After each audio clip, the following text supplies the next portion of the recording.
Les amis, il y a du changement dans le main event de WrestleMania.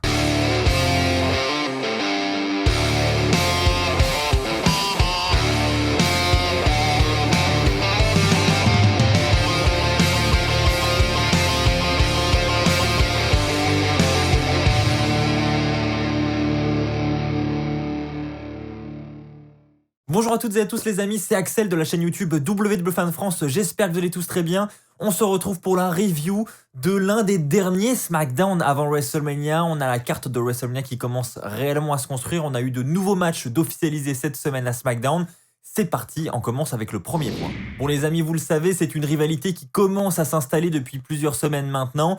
Seth Rollins et Cesaro sont toujours en guerre. On a cette semaine du côté de SmackDown un match revanche entre Seth Rollins et Nakamura. Les deux se sont déjà affrontés à Fastlane au dernier pay-per-view.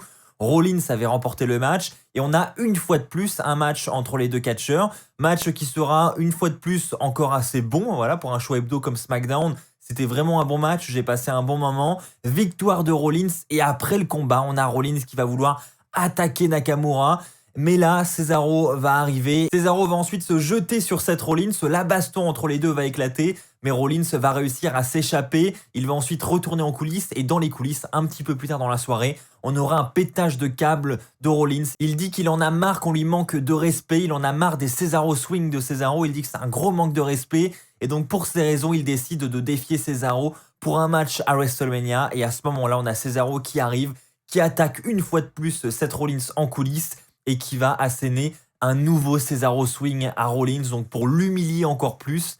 Et juste après, Cesaro va dire qu'il accepte le challenge de Rollins. On aura donc Seth Rollins contre Cesaro à WrestleMania en 1 contre 1. Honnêtement, je pense que c'est, comme je l'ai déjà dit, un match qui peut vraiment être très bon et j'espère qu'ils vont lui donner vraiment un bon temps d'antenne et que les deux catcheurs vont être en mesure de nous proposer leur plus belle performance. Surtout Cesaro, qui, je le rappelle, à part pour la bataille royale en mémoire d'André le Géant, n'a jamais eu de WrestleMania moment. On enchaîne avec un match 3 contre 3 avec d'un côté Big E et les Street Profits, et en face on a Otis, Chad Gable et Apollo Crews, et donc on nous tease là encore 2 autres matchs je pense. Alors il y en a un qui est désormais officiel, c'est le match entre Big E et Apollo Crews pour le titre intercontinental. Il a été officialisé pour WrestleMania. Et de l'autre côté, je pense que les Street Profits, Otis, Chad Gable, Rey Mysterio, Dominic, Dolph Ziggler, Robert Roode pourraient avoir un match ensemble à WrestleMania, un match Fatal 4-Way par équipe. C'est le match que je vois du côté des titres par équipe de SmackDown. C'est pas encore officiel, on va voir si je me trompe dans les semaines qui arrivent. En attendant, comme je vous l'ai dit, le match entre Big E et Apollo Crews, lui, est bel et bien officiel et on nous a clairement teasé ce match à SmackDown cette semaine puisque à la fin du combat, on a Apollo Crews qui va intervenir, qui va taper Big E, qui va ensuite appliquer son finisher sur Big E pour la victoire. On a quand même Apollo Crews qui rive les épaules de notre champion intercontinental. Donc clairement, la rivalité est bel et bien lancée, la rivalité continue même plutôt et on aura bien ce match à WrestleMania, c'est une très bonne nouvelle. Maintenant, j'attends qu'ils ajoutent une stipulation. J'avoue que j'aimerais bien avoir une petite stipulation pour avoir un combat qui sort un petit peu plus de l'ordinaire et avoir une petite nouveauté par rapport à leur match de Fastlane. Les amis, maintenant un autre match qui est officiel. On s'y attendait un petit peu vis-à-vis de ce qui s'est passé la semaine dernière. Je vous rappelle que Sami Zayn a assez violemment attaqué Kevin Owens à la table des commentateurs la semaine dernière à SmackDown. Et donc de ce fait, on avait Sami Zayn en tant qu'invité du Kevin Owens Show cette semaine.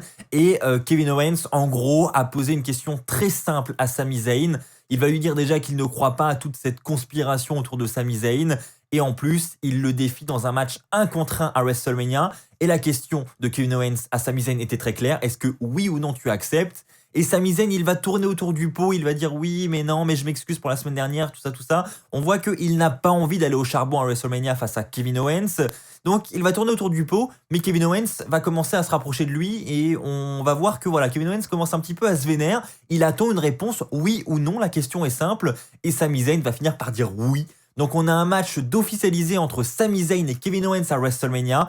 Et là honnêtement, quand on connaît le passé des deux catcheurs, sur la plus grande scène du monde, on peut vraiment avoir un combat 5 étoiles. Donc là aussi, tout comme le Rollins-Cesaro, à voir comment la WWE va booker ce match, en espérant que là encore, ce match ait assez de temps d'antenne pour nous offrir une performance bluffante. On sait que les deux catcheurs en sont clairement capables. Donc voilà, j'attends de voir, mais honnêtement, sur le papier, on va pas se mentir, ça peut être un très très beau match à WrestleMania. Juste après ce petit segment, on a Sami Zayn qui va dire à Owens, voilà, t'es content, j'ai accepté maintenant. Et puis ensuite, Kevin Owens va s'acharner sur Zayn, des coups de poing suivis d'un stunner. Basta, fin du Kevin Owens Show. Donc voilà, la rivalité commence un petit peu à s'intensifier et honnêtement, bon, même s'il ne reste plus beaucoup de temps pour la préparer, cette rivalité jusqu'à WrestleMania, j'avoue que c'est l'un des matchs que j'ai envie de voir dans la carte. Les amis, point rapide sur la division féminine parce que ça occupait vraiment très peu de temps d'antenne cette semaine à SmackDown. On a un match entre Bianca Belair et Natalya qui est organisé avec Sasha Banks aux commentaires, aux côtés des commentateurs. Donc le match a lieu, victoire évidemment de Bianca Belair, elle ne pouvait pas perdre ce match. Et juste après le combat, on a l'intervention de Sasha Banks qui va venir asséner un bank statement sur Bianca Belair par derrière. Donc cette semaine encore, la rivalité s'intensifie un petit peu plus, on voit qu'elles ne sont plus copines-copines. Mais voilà, il manque quand même quelque chose, je trouve, c'est vraiment très léger. La rivalité, la construction, j'ai vraiment du mal. C'est vraiment léger, quoi. On a juste une petite attaque comme ça après un match assez court. Voilà, j'ai l'impression qu'il ne donne pas énormément d'importance à ce match et c'est sûrement dommage parce qu'il y a clairement moyen d'avoir un bon match à WrestleMania, mais jusqu'ici, j'ai vraiment pas été fan de la construction de la rivalité. Pour le prochain point, les amis, ça va rejoindre ce que je disais tout à l'heure vis-à-vis de la division par équipe du côté masculin. On a Robert Roode et Dolph Ziggler les champions et on a également Dominic et Rey Mysterio qui traînent autour de ces titres et on nous le prouve encore une fois cette semaine à SmackDown puisqu'on a un match 1 contre 1 entre Dolph Ziggler et Rey Mysterio. Autant vous dire que là, déjà d'un point de vue personnel, j'étais assez content de voir ce match. Et c'était un bon match, j'ai passé un bon moment. Bon, après, malheureusement pour moi, ça se terminera par une victoire de Rey Mysterio. Mais bon, c'est un peu le jeu, j'ai envie de vous dire. Et comme quoi, voilà, Rey Mysterio et Dominic tournent toujours autour de ces titres par équipe parce que, avec cette victoire, ils s'installent clairement comme les futurs challengers au titre par équipe, tout comme, je pense, Otis et Chad Gable, comme peut-être également les Street Profits, comme je l'ai dit tout à l'heure. Bref, on a toujours un programme qui est assez obscur du côté des titres masculins par équipe de SmackDown, mais on y voit quand même un petit peu plus clair. On sait que déjà, Rey Mysterio et Dominic seront à coup sûr dans cette course au titre suite à cette victoire cette semaine à SmackDown. Eh bien écoutez les amis, je vais peut-être vous surprendre, mais cette semaine, pas de flop de la soirée. Il n'y a rien qui m'a vraiment dérangé. Alors certes, peut-être la division féminine qui, à mon goût, est encore un petit peu faible cette semaine. Mais voilà, ça méritait pas pour moi la place de flop de la soirée, donc il n'y en aura pas cette semaine. On passe directement au top de la soirée.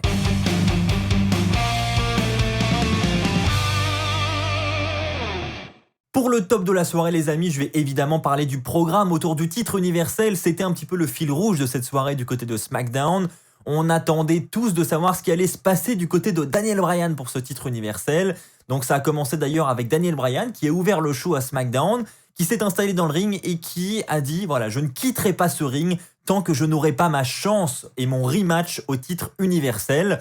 On a ensuite Adam Pearce qui va arriver, Adam Pearce qui va dire à Daniel Bryan que voilà, il a perdu à l'Elimination Chamber, il ne peut pas demander un rematch comme ça. Daniel Bryan dit que voilà, c'est simple, il affronte certes peut-être Edge à WrestleMania, mais alors Daniel Bryan peut avoir sa chance juste après le combat, juste après le Edge contre Roman Reigns, il pourrait avoir sa chance. Adam Pearce lui dit ouais, mais non, ça serait trop injuste. Et là, Daniel Bryan lui dit c'est pas injuste ce qui s'est passé à Elimination Chamber pour moi, lorsque j'ai dû d'abord gagner le Chamber match et après affronter Roman Reigns pour le titre universel. Donc là, voilà, Adam Pearce, bon, c'est vrai qu'il a un peu raison là-dessus, Daniel Bryan, on peut pas lui enlever. C'est un peu la même chose.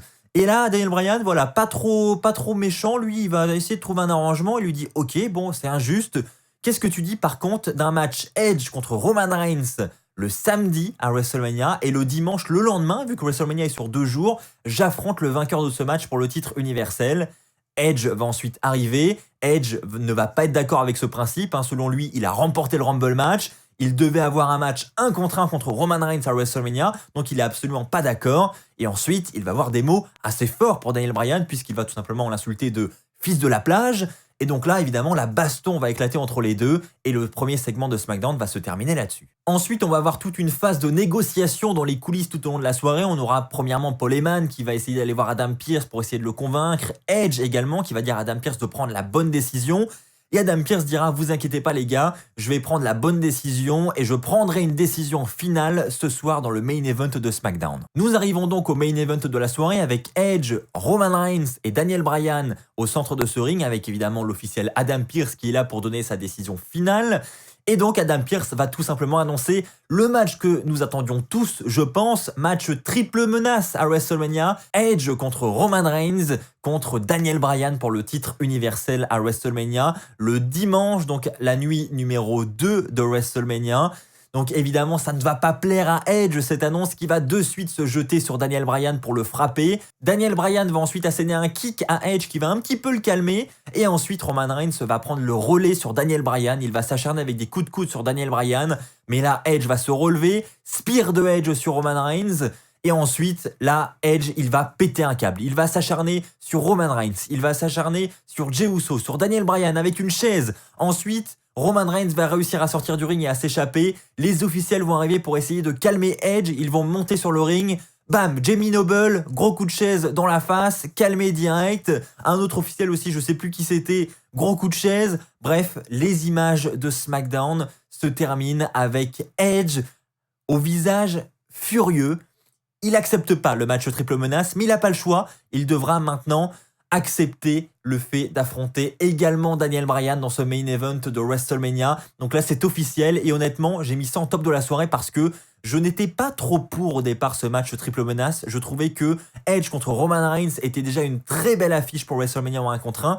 Mais c'est vrai qu'ajouter Daniel Bryan, eh bien ça ajoute encore plus de suspense sur ce qu'il va se passer à WrestleMania et ça peut nous offrir un match encore meilleur, je pense, surtout avec tous les fans qui sont derrière Daniel Bryan. Bref, est-ce qu'on va revivre un petit peu la même chose qu'à WrestleMania 30 ? J'ai l'impression qu'on en prend un petit peu la direction. N'hésitez pas à me partager votre avis dans les commentaires, les amis. C'est ainsi que s'achève cette vidéo. Merci à tous de l'avoir suivi. N'oubliez pas de bombarder la barre des pouces bleus, c'est très important. On se retrouve très vite sur WWE Fan France. D'ici là, portez-vous bien. Et n'oubliez pas, soyez toujours très fiers d'être fan de catch. Allez, bye tout le monde.